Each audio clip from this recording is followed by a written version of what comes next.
Los Cuatro Fantásticos son el grupo insignia de Marvel, por encima de los Vengadores o los X-Men. Son los más icónicos, marcaron el paso para las demás agrupaciones de superhéroes en los cómics, añadiendo el hecho de que tienen historias y villanos icónicos. Pero lamentablemente, de las 3 adaptaciones que se han hecho de estos héroes, ninguna les ha hecho justicia al gran potencial que tienen y a la importancia que merecen dentro del universo de Marvel. Casi 30 años y hasta ahora no se ha logrado crear un buen largometraje de esta agrupación. ¿Es que estarán malditos o es una triste casualidad? ¿Qué fue lo que me pasó? Enfocado a resolver este misterio, me dispuse a ver todas y cada una de estas adaptaciones para lograr entender por qué es tan difícil hacer una buena película de los Cuatro Fantásticos. Y en mi travesía me di cuenta que todas estas películas cuentan con varias similitudes de cómo estas fueron autosaboteadas por quien tenía las riendas de estos héroes en el cine. Descansa en pedazos, Fox. Como la primera y más importante, todas estas películas fueron hechas a contrarreloj y con el objetivo de no perder los derechos cinematográficos de los personajes. Esto para evitar que volvieran a Marvel, sin importarles la calidad que éstas tuvieran, algo que afectó mucho a cómo fue el resultado final que vimos en el cine. Así que con todo esto comentado, comencemos con el análisis de las adaptaciones de los Cuatro Fantásticos. ¡A darle átomos! ¡A darle átomos! Esta historia comienza en 1986. La productora Constantine Films compró los derechos del equipo a Marvel, firmando un acuerdo que estipulaba hacer una película como mínimo cada 7 años o los derechos regresaban a Marvel automáticamente. Esta productora se la pasó cerca de 5 años sin poder concretar el desarrollo de la adaptación de estos héroes. ¡Te chuparé el pene! En esos años no salieron buenas películas de superhéroes, así que no me sorprende. Para 1992, a un año de que el contrato terminara, contactaron al director Roger Corman, un experimentado director del cine clase B o de bajo presupuesto, para dirigir una película de los Cuatro Fantásticos, simplemente para realizar un proyecto antes del tiempo límite. El presupuesto fue súper bajo, solamente $900,000, y el tiempo para hacerla fue de solo 6 meses. Todo esto hizo que desde el principio fuera una película muerta, razón por la que no se le puso nada de empeño o corazón a esta cosa, terminándola en 1993, solo para mostrar que sí se había realizado, pero como era tan mala jamás se estrenó. Pero un empleado de la productora que tenía una copia le valió y la filtró un año después, para que el mundo se pudiera maravillar con lo mala que es esta cosa. La calidad de esta película hace que parezca una película incluso más vieja. Para ahorrar en costos usaron cámaras de televisión de los años 80, razón por la que se ve más antigua de lo que en realidad es. ¡Qué trucazo!, ¿no? Esta cinta nos contará el origen del equipo. Tenemos a Reed Richards, que va a la universidad junto con su amigo Victor Von Doom. Ambos quieren ser los primeros hombres que viajan a la velocidad de la luz. Por alguna razón, Sue y Johnny son niños, como de 10 y 12 años aproximadamente, lo cual no tiene ningún sentido, más porque en su siguiente aparición ya son adultos y en la película solamente pasaron un par de años. Durante todo ese tiempo, Reed mata sin querer a Victor con su experimento, pero no le importa. ¡Miren! ¡Se murió! Está más que dispuesto a replicarlo, ahora poniendo en riesgo a gente que no tiene nada que ver. Como les dije antes, vuelve a buscar a Sue y Johnny para que lo ayuden en su experimento cuando no tienen ningún tipo de experiencia. Y en serio que vuelvo a hacer hincapié en lo mucho que crecen estos dos personajes en poco tiempo. Reed al principio le llevaba a Sue mínimo unos 15 años. Y después parece que ahora ella es mayor. Si van a hacer eso, ¿por qué rayos los presentan de niños? Solo hace que su relación sea muy rara. Estás enfermo, Bruce Wayne. Ben es el nuevo mejor amigo de Reed y también va a ayudarlo. Lo que pasa después es lo que todos conocemos. Van al espacio, sale mal y obtienen poderes. Lo importante a remarcar aquí es la horrible interpretación de quien hace de Johnny. Panic? Well, I'm sorry. Y los horribles efectos especiales que ni siquiera un maestro del cine clase B pudo salvar. Los Cuatro ahora fantásticos son encerrados en un laboratorio donde se dan cuenta que Victor sigue con vida porque obvio es el villano y tiene que estar vivo. ¡Locura! El equipo se libera y protagonizan lo que debe ser la peor secuencia de pelea que alguna vez se ha hecho.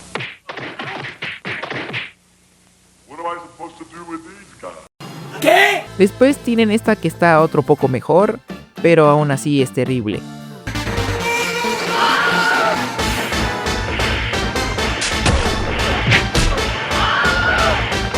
Descubren que Doom quiere su sangre para obtener todos sus poderes, pero poco les importa y se van un rato de chill a su casa, donde Sue llega de la nada con los trajes para cada uno. De dónde los sacó o a qué hora los hizo, quién sabe, pero había que meterlos en algún momento y ese es el mejor. Durante todo eso pasa, la Mole va en busca de su novia, la cual había sido capturada por la Agente Topo. Finalmente la salva y hasta ahí llega esa historia. Después se da la batalla final contra Doom, en donde la máquina que había creado para contener al equipo no era prueba de las chilenas de Mr. Fantástico. Así que después de liberarse se da una pelea que envidiaría una cinemática de PlayStation 1. Doom es capturado pero lanza un rayo láser que va directo a Nueva York porque... ¡locura! Así que Johnny va a salvar la ciudad y ocurre la escena que define a la perfección esta película.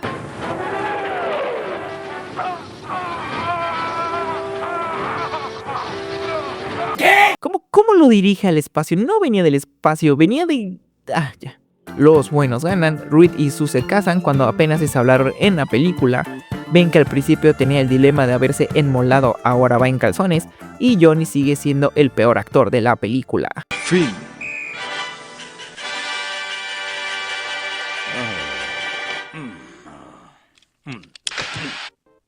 Se entiende que se hizo a las carreras, pero hay demasiadas cosas que se sienten de más. Hacer una película más contenida hubiera hecho un mejor producto. Come más de lo que puede masticar porque intenta meter el origen de los Cuatro Fantásticos, el romance de Reed y Sue, el arco de Ben, dos villanos, cada uno con sus propias motivaciones y desarrollos, tanto que pone sobre la mesa para jamás volverlo a usar. Pero pues, ¿qué podemos esperar de una película que se planeó que jamás fuera vista? En medio de todo este desastre es que por fin llega Fox y compra los derechos cinematográficos a Constantin Films, y ellos se quedan con los derechos de los personajes, comenzando así su segunda y verdadera etapa en adaptaciones cinematográficas. Durante los próximos 7 años, Fox se propuso realizar una buena película de estos héroes. Más que por cariño o ganas de realmente hacer una buena película, Fox se vio motivada por el boom que tuvieron los superhéroes en el nuevo milenio, como Spider-Man o los X-Men. Así que durante primer parte de los años 2000 se barajaron muchas ideas de cómo se podría realizar una adaptación en forma. Inspirados por la película de Spider-Man del 2002, es que se decidió hacer una cinta con un tono más caricaturesco y ligero, evocando sus primeros cómics de los años 70, con un presupuesto de $100 millones se comenzó la producción. Se contrató al director Tim Story, el elenco fue contratado, un cast que tenía un buen talento para explotarse en pantalla, se filmó sin mucha dificultad, un par de reshoots se hicieron para mejorar ciertas partes y en 2005 se estrenó lo que se considera la mejor película de los Cuatro Fantásticos a la fecha, lo cual no es mucho halago. Los Cuatro Fantásticos. En esta película veremos nuevamente el origen de este equipo. Reed Richards es un científico fracasado que se ve forzado a trabajar con su rival Victor Von Doom para poder hacer una investigación en el espacio. Cambias, Reed, estirándote hasta tocar las estrellas. ¿Qué dijiste? Doom solo para joder acepta el proyecto para llevarse la mayoría de ganancias, y como si fuera tan fácil, de un día al otro se realiza el viaje al espacio. A diferencia de la otra adaptación, aquí sí se toman el tiempo de explicar la función que tendrá cada quien dentro de la misión. Un estudio realizado en el espacio nos podría hacer avanzar y conocer sobre la estructura del genoma humano. Los dos conocen a mi directora de investigación genética. Ya hay un piloto en la nómina, pero puede ser copiloto. Es mi hermano, Johnny. Los primeros minutos son usados de buena manera para presentarnos a nuestros protagonistas, así como sus personalidades y cuáles serán los arcos que los definan al final de la película. Aunque no salen de ser clichés andantes, al menos logras crear un vínculo con estos personajes. Van al espacio y ya como sabemos, algo sale mal y obtienen poderes. Eso ya se ha visto. La misión se consideró un enorme fracaso y los cuatro aún no fantásticos y Víctor, que estaba ahí porque villano, fueron rescatados y llevados a la Tierra. ¿Sí? ¿Qué pasó? No lo sé. Todo parece estar normal, pero poco a poco sus poderes se van manifestando, con efectos que envejecieron más o menos. Mazo. Generalmente aún se ven muy bien, pero en ciertos momentos, sobre todo con los poderes del Señor Fantástico, se nota más el paso de los años. A Ben le cae mal el mole de la comida, se va a su cuarto y se empiedra, algo que lo impacta tanto que prefiere irse a casa de su novia que seguir ahí, pero su novia es Andrea de The Walking Dead y nada bueno puede salir de ella. ¿Por qué tienes que ser tan dejando a la pobre Mole en un estado emocional tan bajo que estaban pensando en desvivirse, que ve un hombre que está pasando por lo mismo y al intentar ayudarlo provocó un accidente donde seguramente al menos una persona tuvo que morir.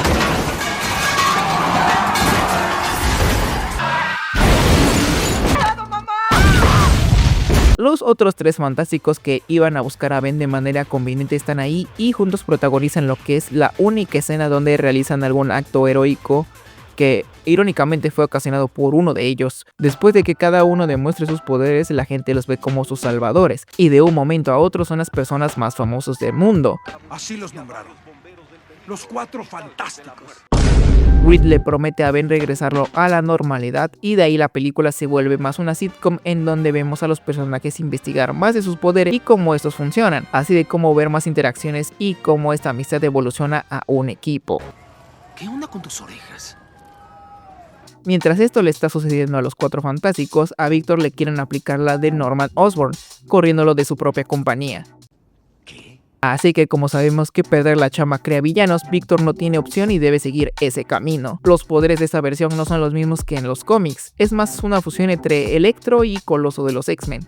Después de matar a unos cuantos NPC porque lo corrieron de la chamba, se acuerda que la película debe terminar y comienza todo para iniciar el tercer acto. Ben igual se acuerda, así que forza una situación dramática en donde acusa a Reed de noviar con Sue en vez de trabajar en la máquina que lo regresará a la normalidad, cuando dicha máquina está detrás de él. Así que Ben se va con Victor, él le quita los poderes y ahora sin el miembro más fuerte del equipo se deshará de los otros tres. Eres un tonto, muchacho. También se acordó que era el Dr. Doom, así que se puso su outfit completo para atrapar a Reed e intenta matar a Johnny con un misil que sigue el calor pero falla. Sue enfrenta a Doom. Sue intenta enfrentarse a Doom. Cuando parece que será el final de la falsa rubia, Ben se vuelve a enmolar. Supongo que la máquina tenía motor reverso. De esta escena quiero destacar que donde estaba Ben y la máquina se veía bastante lejos y enfrente de donde estaban. Pero en un par de segundos está en el mismo edificio y salió por las espaldas de Victor. ¿Cómo fue, Gronk? No sé, Isma. No pienso que sea por la magia del cine. Total, esto nos lleva a la batalla final en donde se papean al pobre Dr. Doom, en una secuencia que fue menos dramática y espectacular que la escena del puente, y fin, Doom es mandado a la Latveria en vez de a la cárcel. Sue y Reed se comprometen, Ben de la nada se quiere quedar enmolado cuando la máquina que lo desinpiedra sigue ahí, y Johnny sigue siendo Johnny. ¿Tú qué dices, Maurice?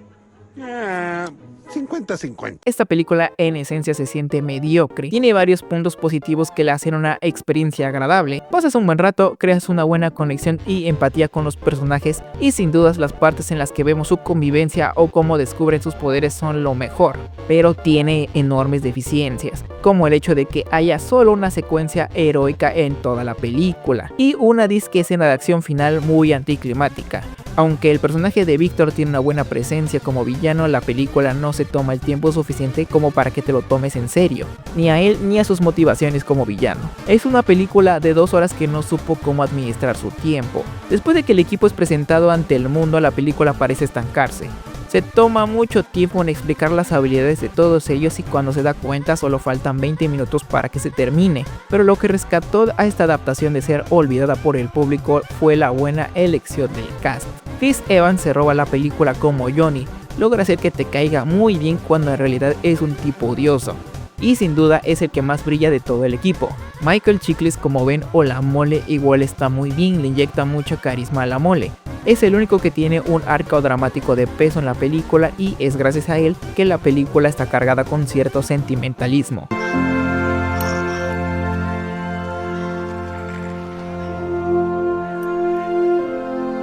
Aparte de que me agrada mucho de que su traje sea 100% práctico. Como lo mencioné, Julian McMahon como Doom es imponente.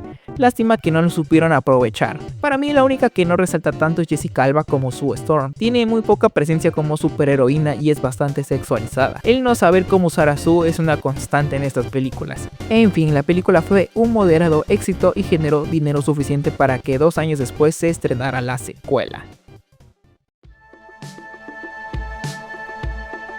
Para esta secuela intentaron ponerse más serios con una trama que traería a uno de los enemigos más grandes del universo Marvel, Galactus, y a su heraldo Silver Surfer. Con todo el equipo anterior y con 30 millones más que la película anterior se inició este proyecto. Un presupuesto minúsculo para la escala y magnitud de la historia que estaban buscando adaptar, y eso se terminó viendo en el producto final.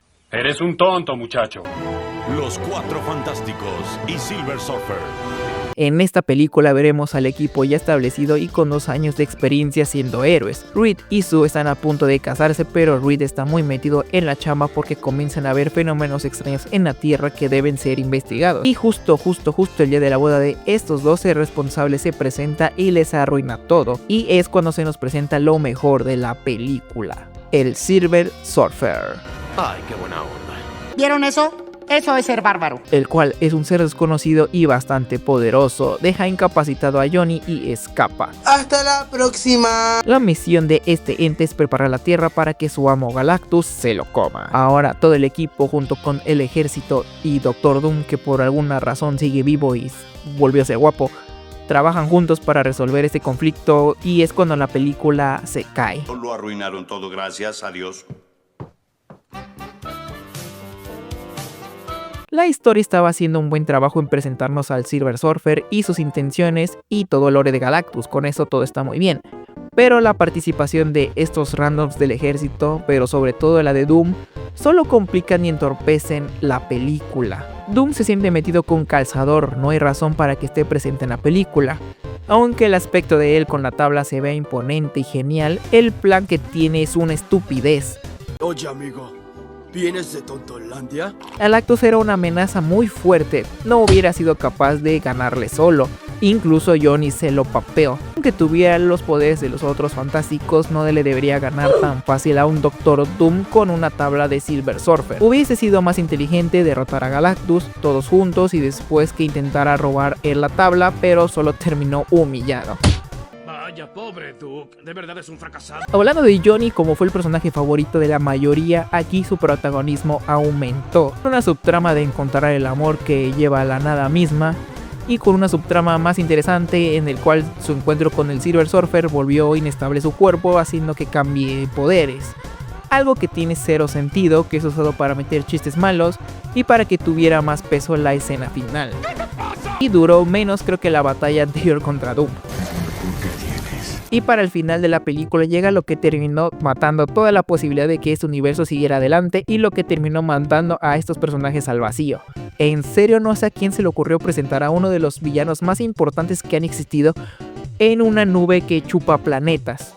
Sin duda la aparición más anticlimática de un supervillano. Se te hace muy larga de ver, y eso que dura menos que la primera. Con el ejército más de lo mismo, solo están ahí para hacerle todo convenientemente fácil a Doctor Doom y después morir. Ven de ser el corazón de la película anterior, pasa a solo estar ahí y tirar uno que otro chiste, pero nada más. Todo para que el personaje de Johnny brille más. Reed está bien, pero la que tuvo mejor escritura esta vez fue Sue. Su personaje se siente mucho mejor escrito y definido. Además, que darle una conexión con el Silver Surfer hace que te tomes más en serio a este personaje. ¿Sí? Un gran cambio. Los planes de una tercera entrega estaban sobre la mesa, con el personaje de Namor como el antagonista, y en donde se exploraría el embarazo de Sue Storm. Pero la baja recaudación en comparación de la primera película y las malas reseñas hicieron que se cancelara, y por ende también este universo. ¡Miren! ¡Se murió! ¡El horror! Corrieron los años y para el 2010, fecha en la que se hubiera estrenado la tercera parte de la adaptación del Team Historias, Fox no tenía absolutamente nada para estrenar, ningún proyecto, y desesperadamente comenzaron a buscar quién, como hace muchos años atrás, les pudiera hacer una cinta para no perder los derechos. ¡Te chuparé el pene! Solo que esta vez tenían planes más ambiciosos. Esta película tendría más de un propósito: ser un reboot a los personajes, crear una nueva franquicia y ser el comienzo del crossover con los X-Men. Pero para sorpresa de Fox, esto salió tan mal que prácticamente poco después dejaron de existir. Descansa en pedazos, Fox. Fox contrató al director Josh Trank, quien había sorprendido con su película de Poder Sin Límites en 2010. Una muy buena película de superhéroes y falso documental que aborda todo desde un punto de vista más sombrío y pesimista, algo que en un principio fue del agrado de la productora porque buscaban alejarse lo más posible de la adaptación del 2005. y Trank parecía un gran director con un potencial ilimitado. Nada puede malir, Sal. Pero los problemas no tardaron en empezar. Trank rechazó aproximadamente más de 18 guiones. Como ninguno le convencía, él mismo comenzó a hacer sus propios borradores y 2 guionistas más lo ayudaron a pulirlos, así teniendo el guión final. El director fue muy meticuloso con su elección del cast.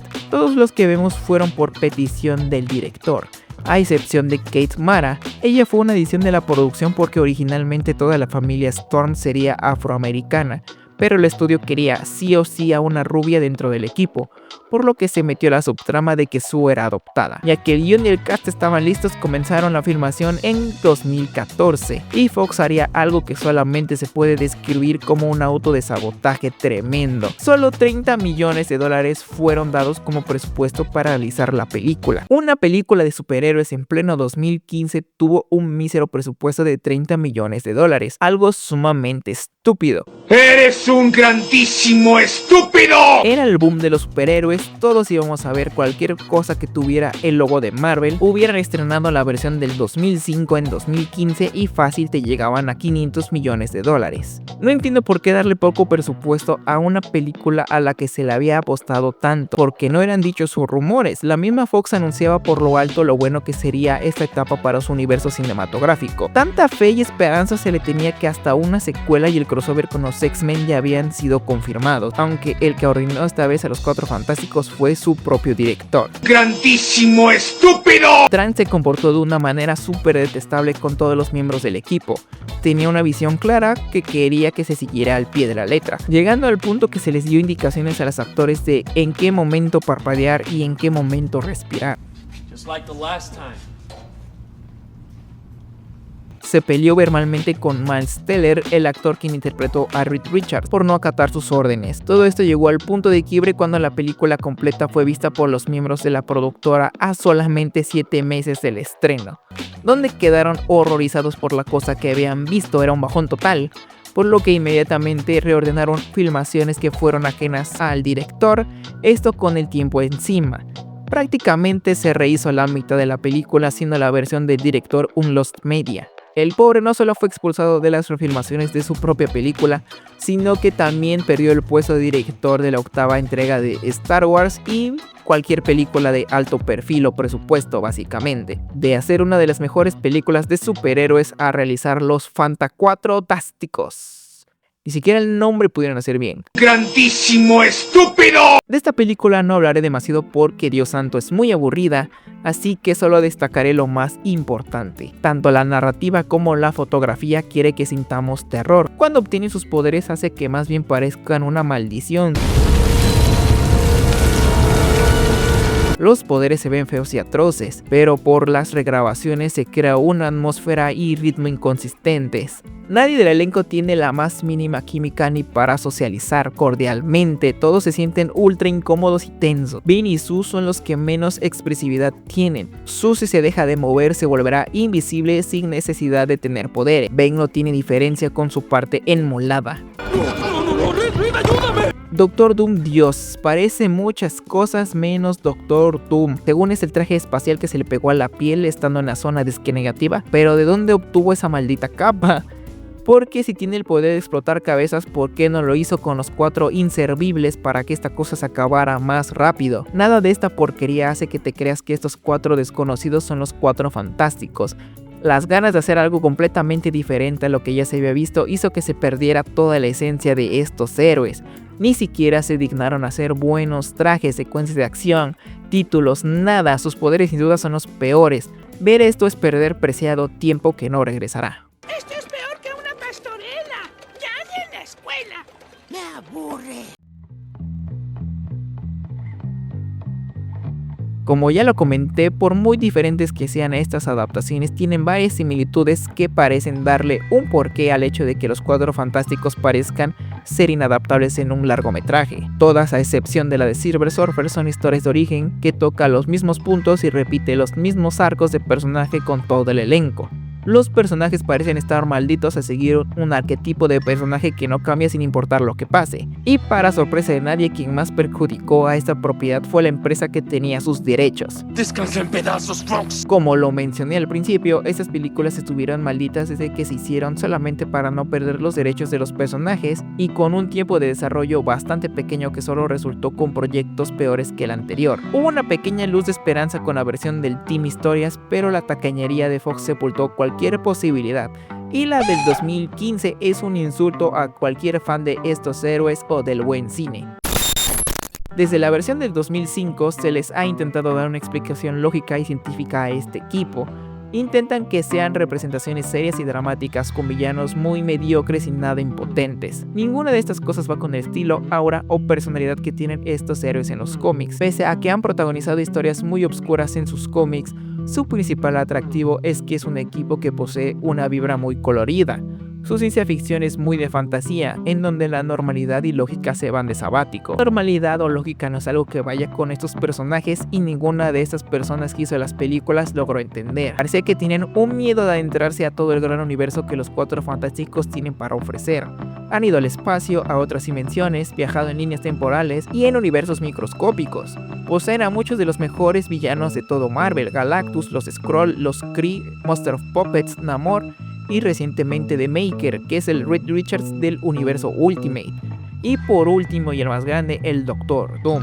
Y hablando de él, el personaje en los cómics es una de las mentes más brillantes en el universo, llegando a competir con el mismo Mr. Fantástico. Combina su gran conocimiento con magia que aprendió de su madre, puesto que ella era bruja, lo que hace que tenga un gran poder. Su armadura la fabricó él mismo con sus conocimientos y encantos mágicos. Él es el gobernante de Latveria, un país en donde se convirtió en uno de los mejores líderes que se haya tenido en cualquier país dentro del universo Marvel. Es capaz de lograr un golpe de estado mundial si se lo propone, e incluso se anteló a las incursiones dentro del multiverso, logrando salvar lo que pudo. En las películas solamente lo vemos como un güey con aires de grandeza que tiene poderes muy ambiguos que jamás se explican y que solo tiene el look del personaje porque simplemente deben hacer referencia a los cómics. El nulo interés con el que ha sido tratado el personaje de la mujer invisible es deprimente. En todas ellas funciona meramente como el interés romántico de Reed y poco más. Representan de una manera muy poco interesante sus poderes, básicamente a solo hacerse invisible y hacer campitos de fuerza pedorros. Literalmente ella es la primer superheroína de Marvel. Ella es el corazón y la unión de todo el equipo. Tiene poderes bastante interesantes que no solo se limitan a hacerse invisible. Básicamente tiene la habilidad de poder controlar cualquier tipo de luz en cualquier objeto o ser. Puede crear tanto campos de fuerza como armas y muchas veces ha estado al mando del equipo demostrando su buen liderazgo. En la del 2005 es hipersexualizada sin ninguna razón. Wow, te ejercitas. Y en la del 2015 obtiene sus poderes por Bluetooth. The Bluetooth device is connected successfully. Sin duda, el sello más distintivo de este equipo es lo que los caracteriza. Que ellos desde mucho antes ya tengan historia hace que sus historias se sientan mucho más entrañables y los personajes más conectados, haciendo que sus conflictos y dilemas estén cargados de otro tipo de drama y sentimentalismo que no se podría replicar por otro equipo. Pero en sus adaptaciones tenemos poco y nada de esto. Principalmente en la del 2015, los personajes tienen cero química entre ellos. Ya les dije que esa película es muy mala. La única que logró esto de buena manera es la versión del 2005. Sin duda su mejor atractivo y lo que hace que esta película sea medio memorable. Los personajes tienen mucha química y establecen que se conocían de antes y genuinamente llegas a sentir que al final sí son familia, razón por la que aún siguen siendo pedidos y recordados por los fans. Sin duda el mayor problema que han tenido los pobres Cuatro Fantásticos para poder tener una buena película fue un estudio que no los valoraba y que no los quería dejar ir. No se interesaron en entender su universo, ni a sus villanos o a sus personajes principales, ni el gran alcance o potencial que tienen sus poderes, aventuras o historias. Con el simple hecho de ser los Cuatro Fantásticos, Fox esperaba que fuera un éxito comercial, aunque sus productos fueran cada vez más malos. Actualmente está a punto de estrenarse la cuarta adaptación de estos héroes que parece que aprendió de los errores del pasado y nos traerá una buena película que le haga por bien justicia a los Cuatro Fantásticos. Y si fracasa, no me sorprendería, la verdad. Muchas gracias si llegaste hasta este punto, fue un video largo y si lo viste completo te lo agradezco. Si te gustó, deja un me gusta y suscríbete, y si quieres comenta, eso estaría muy bien. Bye. No usen droga.